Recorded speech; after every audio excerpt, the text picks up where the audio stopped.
the slide presentation. You have to forgive me.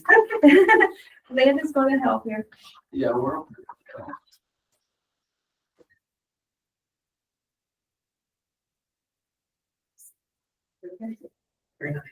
Go on to the next slide. So this is the county status of health. I am going to present this from the health department lens because that's the lens I see through. That is not to discount all of our partners and all the other agencies in this room and online. We all work together to create change in the status of health. So next slide.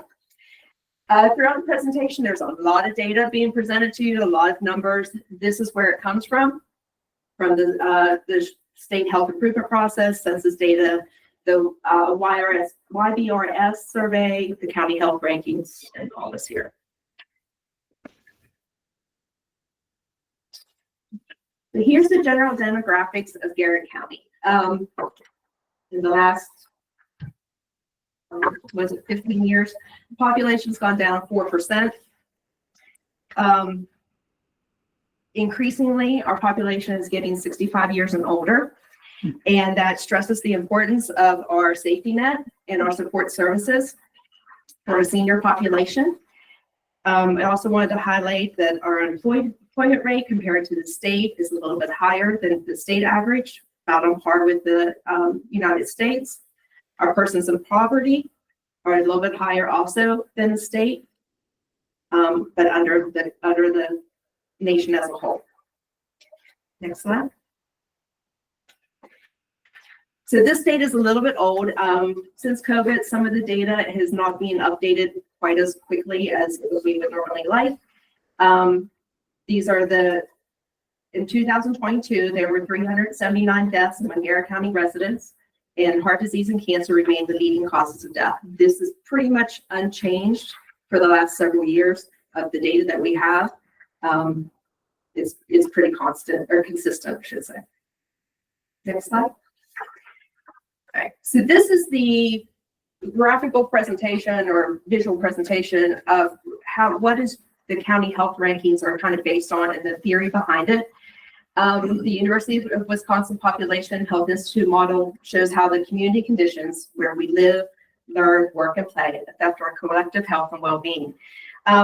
So the ways that our societal rules, the way they're written and the way they are used, they determine which communities have access to resources.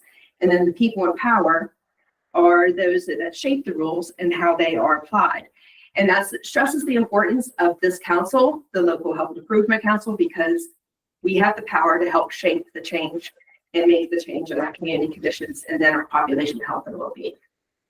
Next slide. All right, here's all the numbers. So this is a lot on the screen.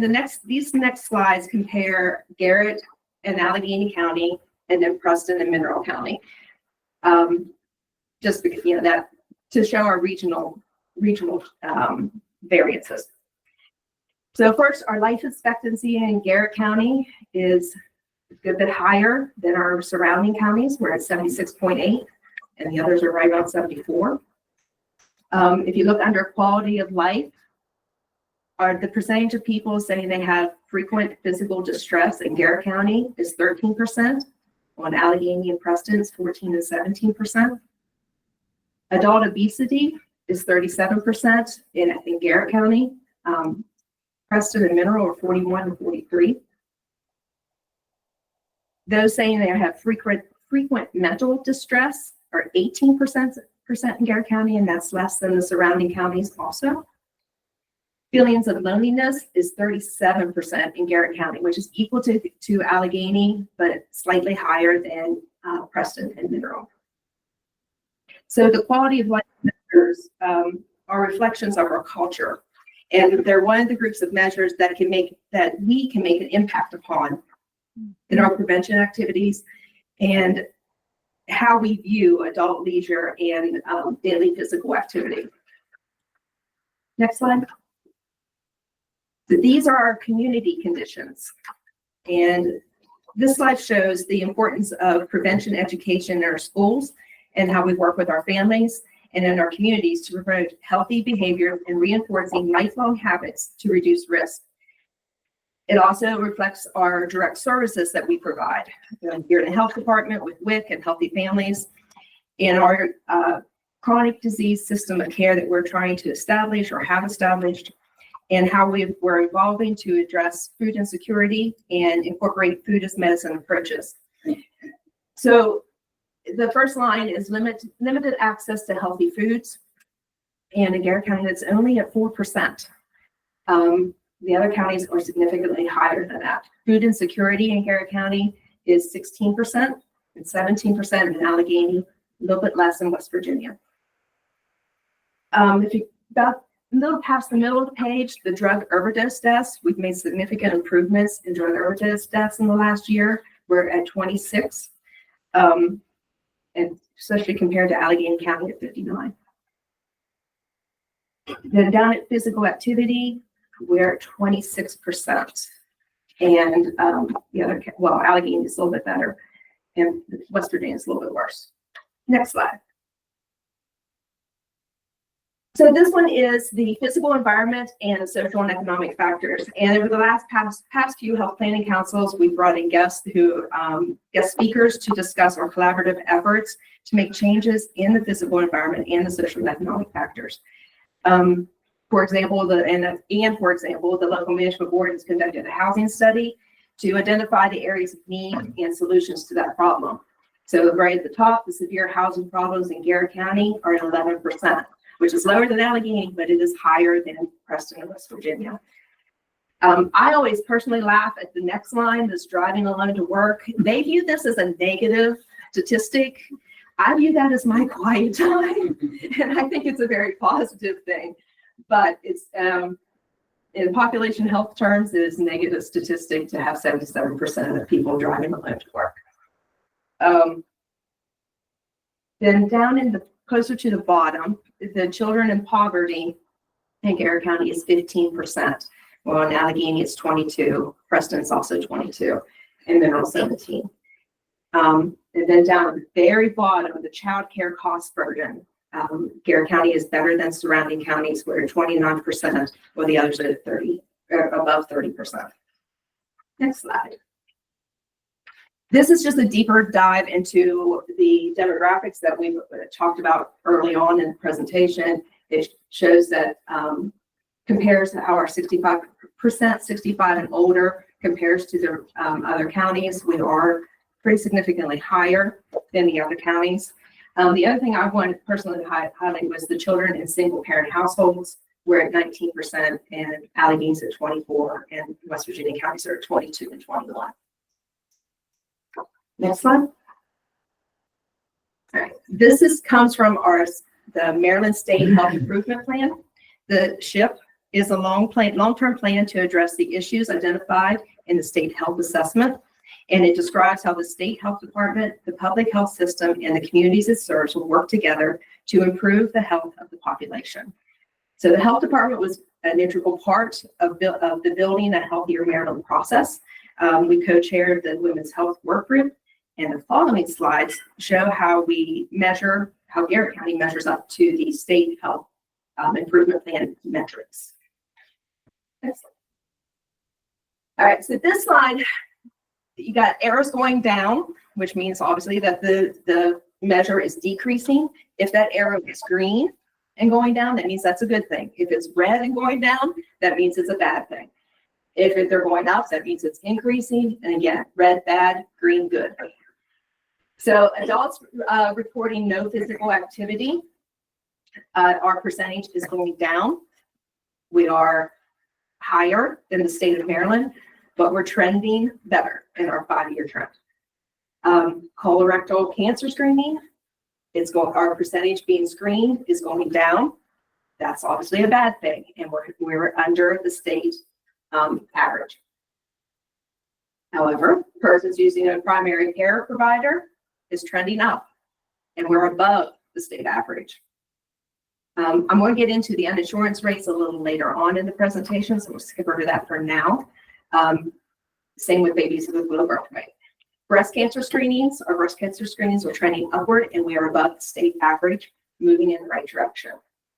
And then affordable housing, which is always the hot topic issue. Our affordable housing is trending down, and we're just about on par with the state. Mental health emergency department visits are going in the wrong direction, and we are above the state average. Number of youth SUD treatment providers, we now have 2, just trending up, but not enough. Students feeling sad or hopeless is at 34.7% currently. That's trending down, and there's an additional slide on that later on too. For chronic disease, for diabetes prevalence, Garrett County is at 10%, slightly above the state average. You can see where we are, where the green column there in the middle, and kind of see where the other counties are also. Next slide.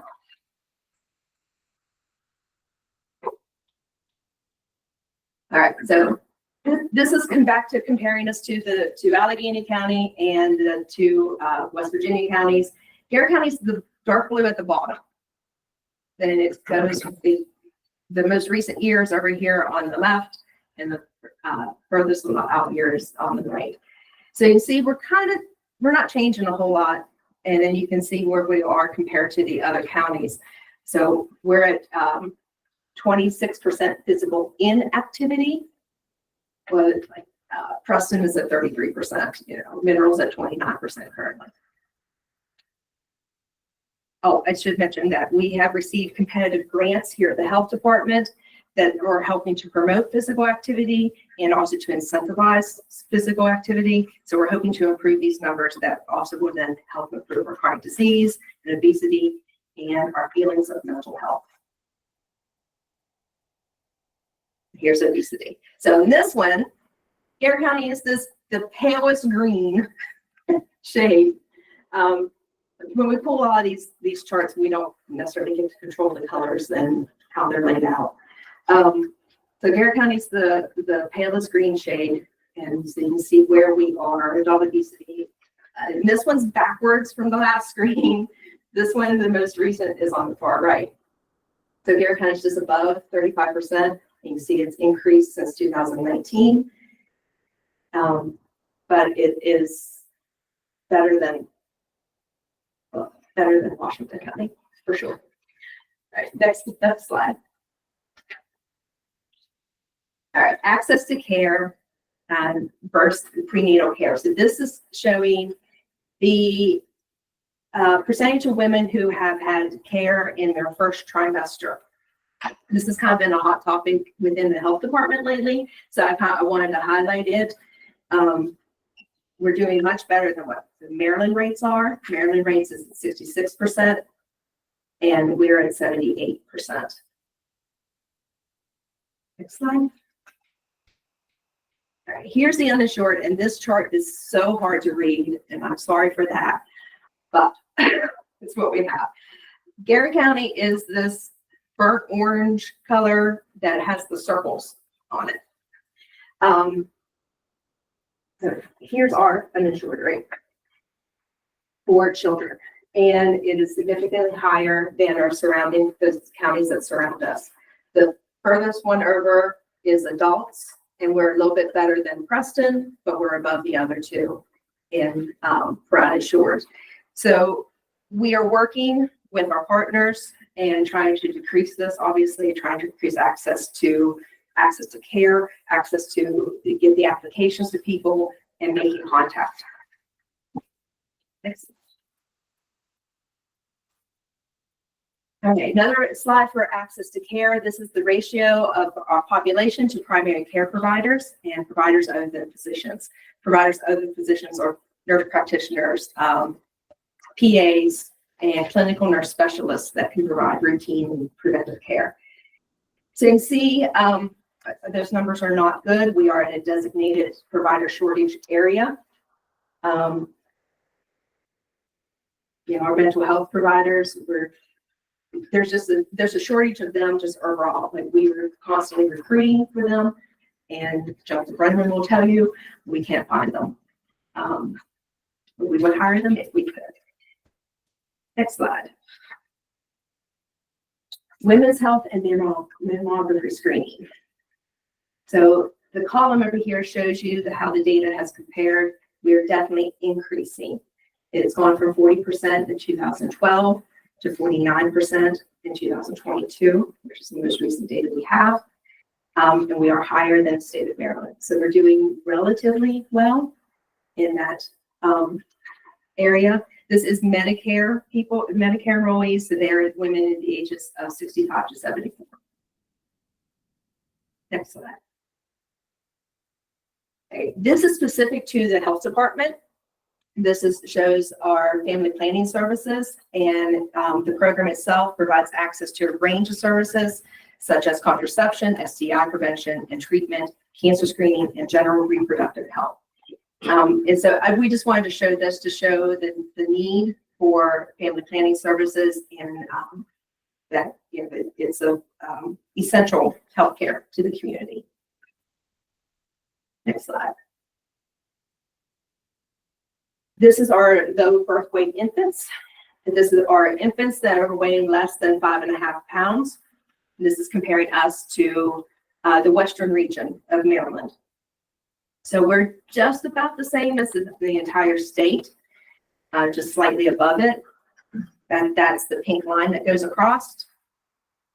We are better off than Allegheny County, and much worse than Frederick. Next slide.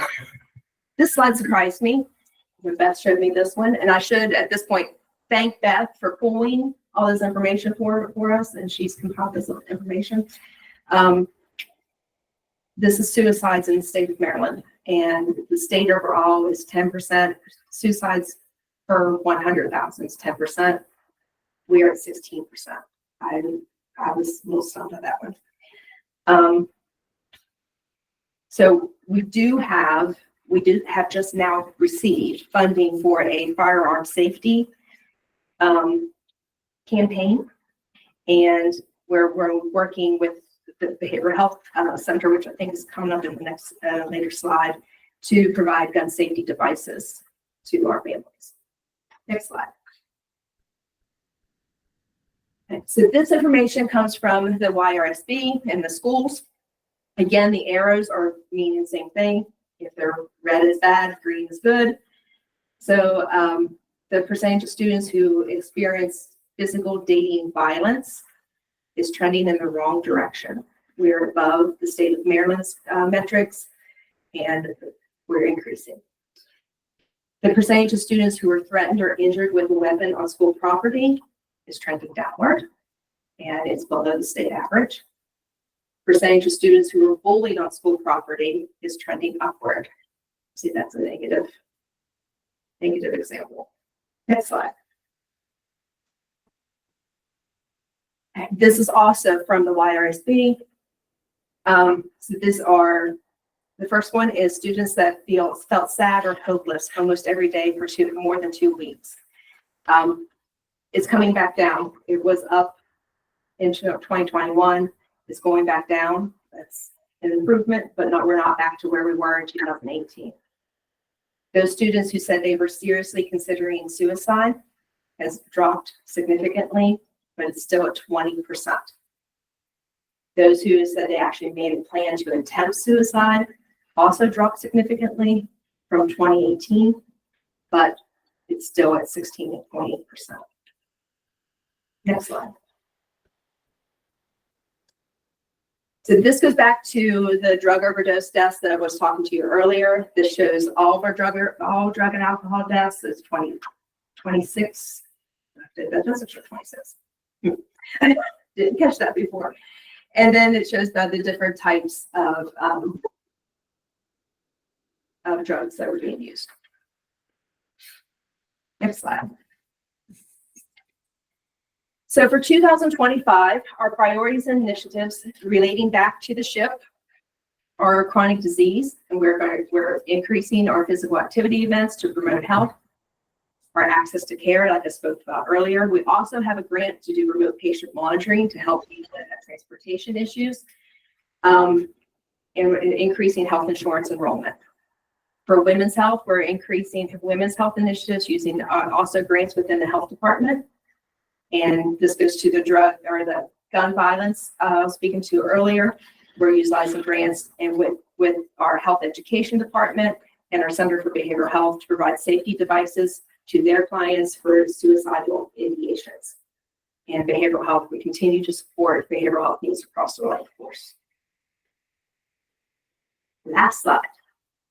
So as always, I'd like to remind people of the Garrett County Planning Tool, which is mygarrettcounty.com, that's tracking over 1,200 local data points and has over 3,700 planning partners and 224 action groups. So that's our centralized hub for collaboration concerning the health of our community.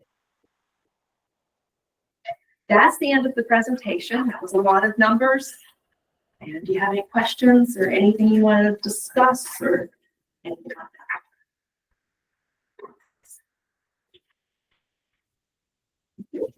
I had a quick question about the suicidal data that you had. I know maybe 10, 20 years ago, the focus area was men from like mid-20s to 45.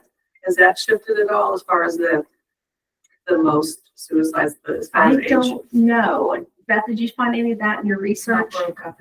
Yeah, a lot of times it's hard in Garrett County because they don't, because we have small numbers, they don't decentralize that data, so they don't, sometimes they don't get broken out that way.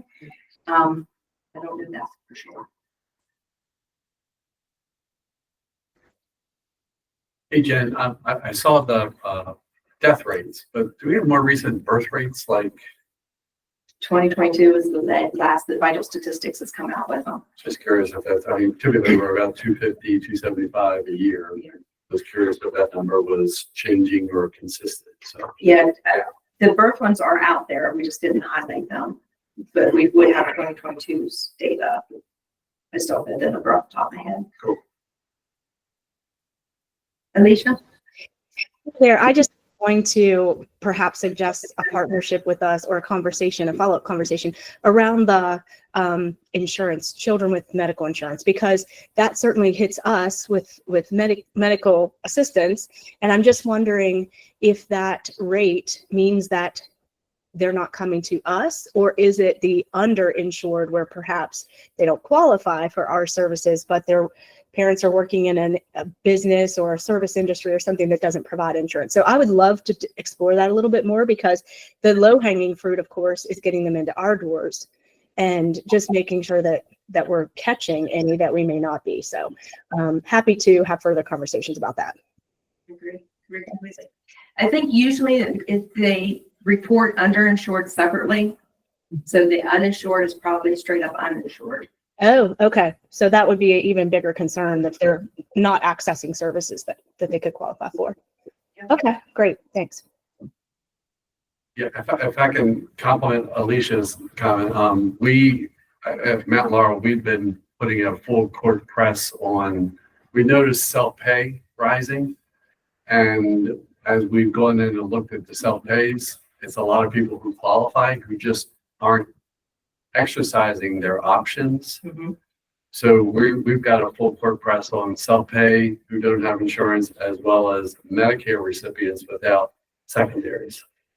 So I think there are resources available that unfortunately the community always doesn't realize that they can access. So Right. we're pushing that, and we're going to be involving others in the community to help us with that. So Yeah. It's always finding the right, getting that connection made. yeah.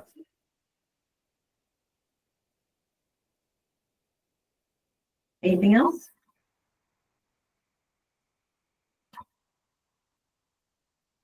Okay, then I'm also on the agenda for nominations and health planning council members. So the terms of two of our consumer members, Edgar Harmon and Brian Bowl, have expired, and neither of them have chosen to renew their membership. Judy Carbone has agreed to be nominated, but we need other nominations to help fill the vacancies.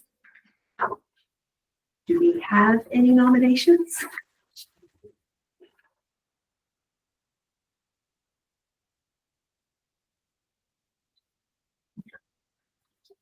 So the term of a consumer member is 3 years, and they may renew their membership to serve up to a total of 3 terms, which would be 9 years. And if we have other nominations, and when we go to take a vote, the vote can only be made by people who are actually on the committee, public meeting, but only actual committee members can vote. So it's for consumer and permanent members to vote. Have any other nominations? Going once? Going twice? When's the last, I guess, today appointments, or can we think of other names and? You can definitely think of other names. Shelley and I were talking before the meeting. I'm not sure if the bylaws say the vote has to be taken in May or not. No, it doesn't. Not? It doesn't. Just by the next meeting, it would be nice to have something. We have some direction. I'm sure all of us can think of names. It's just whether those names would appreciate it. Would agree. Just sort something out and like. Okay, so why don't we table the vote? We'll keep Judy's nomination here, and we'll table it until we get a full roster of candidates. Okay. So, and then the other position is our chairperson, and Donna has agreed to stay on as chairperson. And since she's agreed, the members need to vote to keep her on. So all in favor of Donna remaining our chairperson, say aye. Aye. Any opposed? All right, congratulations, Donna. Thank you, Don. Thanks.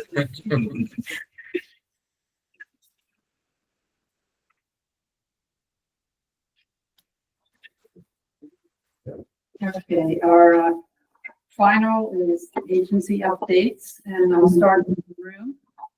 So anybody have anything they'd like to share, agency or otherwise? I talked a lot, but the health department is hiring a deputy health officer operations. The position is closed. And for his applications, we received 42 applications. So we're in that process of going through them.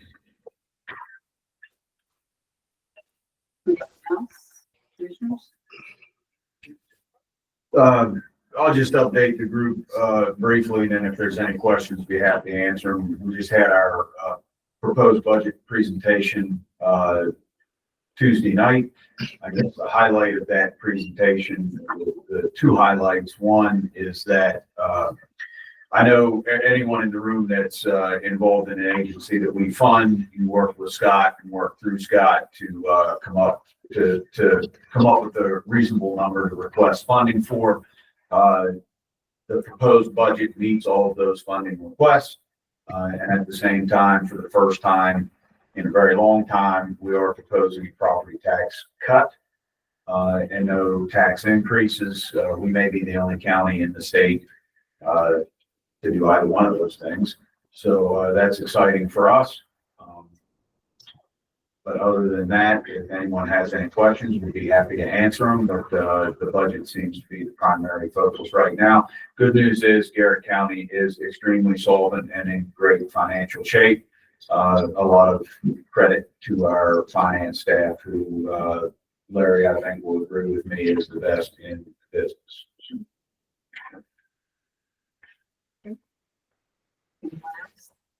Anyone online have any comments or things they'd like to share? Alicia? Hey there, from the Department of Human Services, Social Services, just another reminder, if you get questions or see this in the community. All right, chairs, and I'll be back by lunch. Sunbucks is, Oh, I got in 5 minutes. I want to go to lunch. So Sunbucks is the summer SNAP program. You've heard me talk about it before. That is additional SNAP benefits, supplemental nutrition assistance plan benefits to children through the summer months when they're not in school. One of the things that we've learned as across the state for our agency is that a lot of the families who received those benefits last year did not use them. It's something like only 85% of the food benefit that came to them in the summer was not cashed in from their cards. So we're looking at that internally, but some of that I think is the program rolled out last summer. It was a little bit clunky, honestly. the Sunbucks cards are a different color than the regular SNAP cards. If you don't already have SNAP, that confused people. They got these cards. They're like, I don't know what this is. So if you hear anything about that, or I guess I'm asking as just you come in contact with any of your customers, just let them know that they may be getting an additional card in the mail or additional benefits to their current SNAP benefits this summer. Those are the first payment is to go out around June 18th, and just encourage them to use them. Some of them just, again, back to our earlier discussion, the benefits are there and then they're sometimes not being utilized. So if they have any questions, they can always call our main line at 3000 and we'll walk them through any of that. Or if they lose their card, we can replace the card here locally. So if there's any issues or concerns about using those funds, we'd be happy to help them to do that. Thank you. Anyone else online? Like to present? Okay, Grace? Yeah, I just wanted to remind everybody that our 30th anniversary walk for hospice is June 14th, starting at 11 a.m. at the Grantsville Town Park. Okay, thank you. Anyone else? Seeing none, hearing no one in the room? Go back to Lynn. Fred hasn't seen it. Oh, Fred?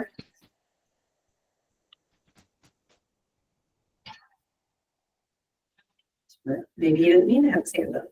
Oh, okay. It's not. Okay.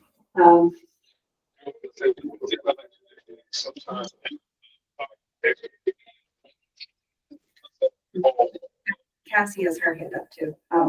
Cassie, can you chime in, please? I was just going to give a quick home health update.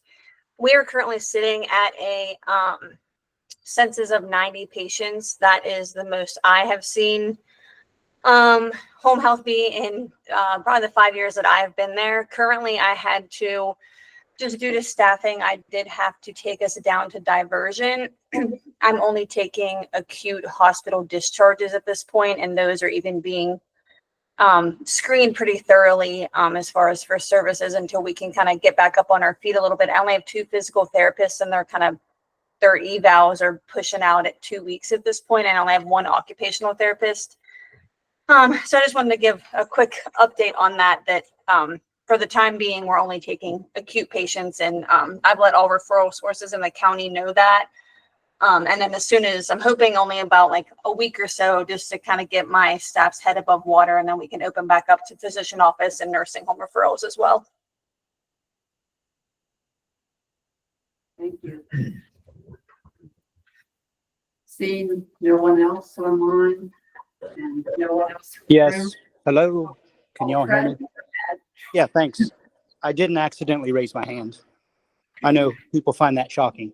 Hey, I just wanted to let people know that I've been at so Christian, Mash, and I are at the statewide mental health summit, and it's focusing on the role of criminal justice and how criminal justice has typically or traditionally been used to address and or treat mental health issues in communities.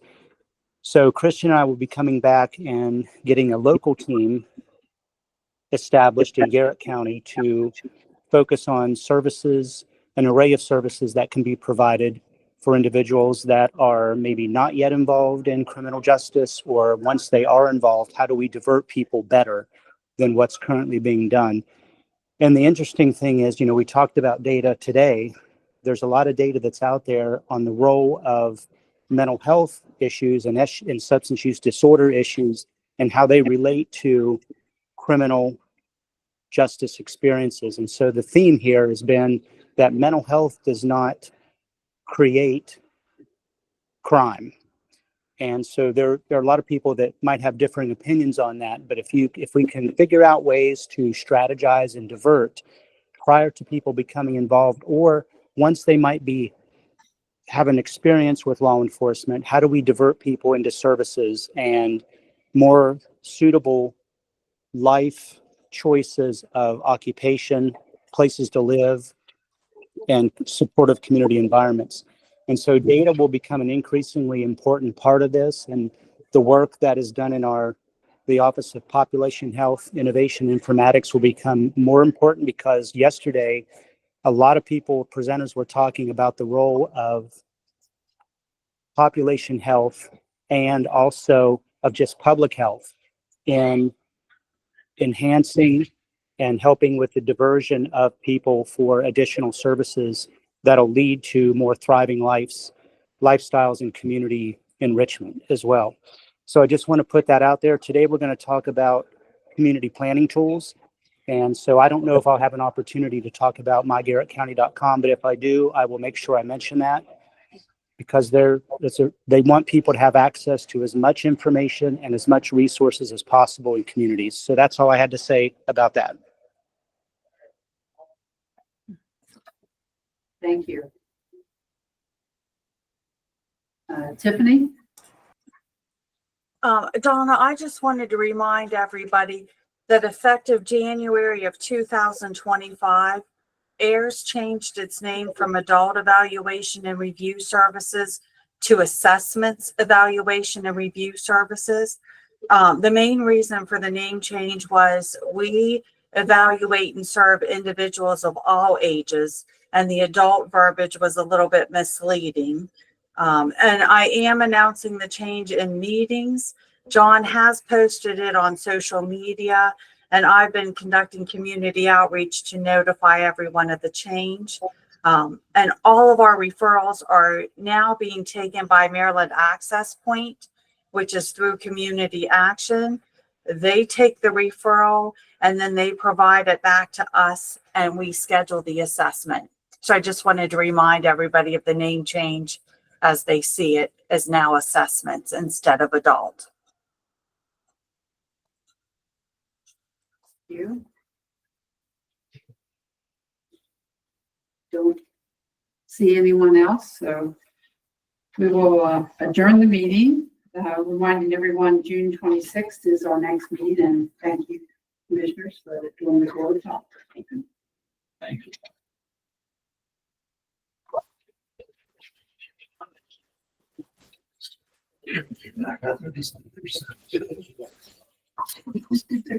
Yes, I will.